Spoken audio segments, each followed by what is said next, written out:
प्यारे बच्चों, आज हम पाठ 9 सवाल का जवाब करेंगे।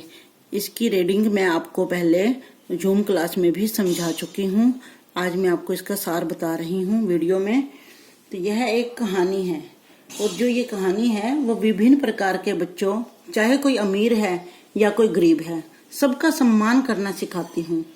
कई बार गरीब घर के जो बच्चे होते हैं जिनके पास कुछ भी नहीं होता, उनके मन की भावनाओं में भी सच्चाई होती है।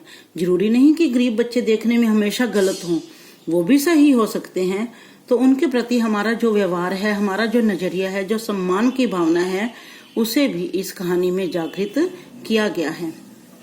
तन्मय के माध्यम से ये कहानी हमेशा हमें जीवन में निर्भयता से मुश्किलों का, सच्चाई का सामना करने की सीख देती है।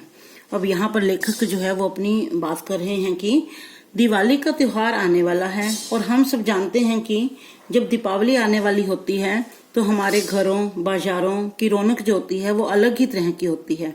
इसी रौनक को देखने के लिए तन्मय अपने दादाजी के साथ बाजार जाने की जिद करने लगा और दादाजी के ना ले जाने पर दादी कहने लगी कि इसको ले जाओ।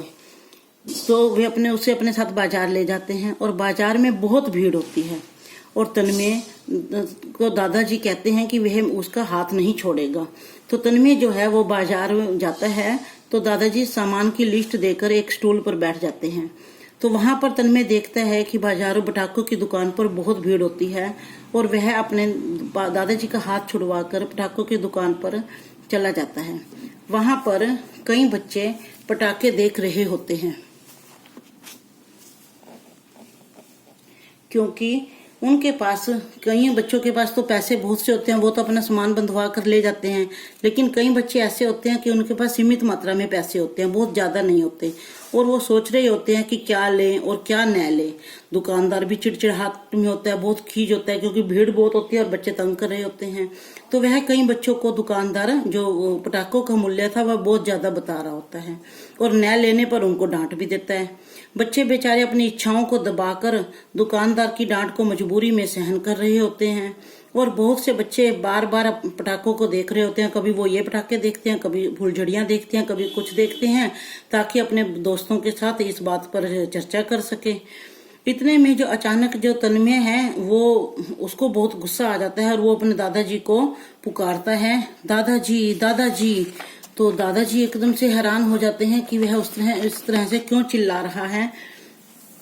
तो तन्मय जो होता है उसने दुकानदार का हाथ पकड़ा होता है, उसने दुकानदार का हाथ पकड़ा होता है और वह जो दुकानदार होता है वो उसको छुड़ाने की कोशिश कर रहा होता है।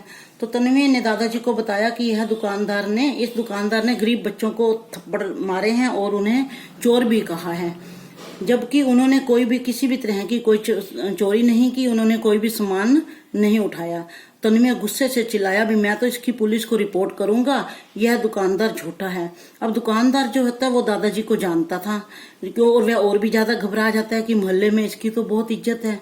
तो वो क्या करता है दुकानदार, वो एकदम से शर्मिंदा हो जाता है और वह उन बच्चों से माफी मांगता है और उनको बहुत सारे फुलझड़ियां और पटाखे ऐसे ही मुफ्त में दे देता है और उनको प्यार करता है। तो वो जो इस तरह से जो तन्मय होता है वो अपनी बात मनवा लेता है और जो लोग होते हैं वो तन्मय के साहस की प्रशंसा कर रहे होते हैं और कोई कह रहे होते हैं कि बनिया तो बड़ा चालाक है, इसने एकदम से उसको अपनी ये मुसीबत से पटाखे देकर बच्चों को 5-10 रुपए के ये मुसीबत से छुटकारा पा लिया है। तो जो इतने में जो दादाजी होते हैं वो तन्मय को साथ लेकर घर आ जाते हैं। तो जब तन्मय घर आ जाता है तो शाम को जब 4 बजते हैं तो तन्मय अपने दादाजी के पास जाता है और बोलता है कि दादाजी 150 रुपए में कितने रुपए मिलाने से यह 200 रुपए हो जाएंगे। तो दादाजी को पहले तो गुस्सा आता है कि तन्मय मुझसे ये सवाल क्यों पूछ रहा है, लेकिन फिर वो कहता है कि तुम ये मुझसे क्यों पूछ रहे हो। तो तन्मय कहता है ये बात, इस सवाल का जवाब मैं आपको बाद में दूंगा, पहले मुझे आप बताओ कि 150 रुपए में कितने रुपए और मिलाएं कि 200 रुपए हो जाएं। तो दादाजी कहते हैं कि 50 रुपए। तो दादाजी उसको, वो कहते हैं फिर 50 रुपए, वो दादाजी को पैसे देता है और उसमें 50 रुपए और मिलाकर वो 200 रुपए उसको कर देता है। कर देता है तो एक वो दादा वो ना छुप कर अपने दादाजी के पास चला जाता है और बाहर चला जाता है। तो दादाजी भी छिप कर उसके पीछे पीछे चोरी चोरी आ जाते हैं, तो ये कर क्या रहा है। तो जो तन्मय होता है वो चारों बच्चे गेट पर आए होते हैं और वो चारों बच्चों को 50-50 रुपए देकर दे देता है और कहता है जाओ इसमें फुलझड़ी और पटाखे जो भी लेना तुमने ले लो। तो एक बच्चा कहता है तन्नी भैया इसमें से तो बहुत सारे पटाखे आ जाएंगे। तो तन्मय उसको इशारे से चुप कराता है और कहता है कि चुप करा के उसको घर भेज देता है। तो इतने में तन्मय वापस आता है तो दादाजी ने यह सब कुछ देख लेते हैं।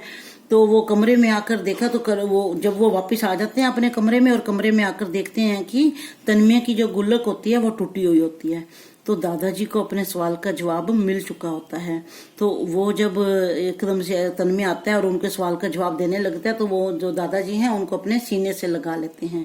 तो देखा बच्चों आपने कि तन्मय ने किस प्रकार से गलत व्यवहार का निर्भयता से, साहस से और सच्चाई से सामना किया। हमें भी कभी भी मुसीबत आने पर हमें कभी भी घबराना नहीं चाहिए और उसका साहस से मुकाबला करना चाहिए। धन्यवाद।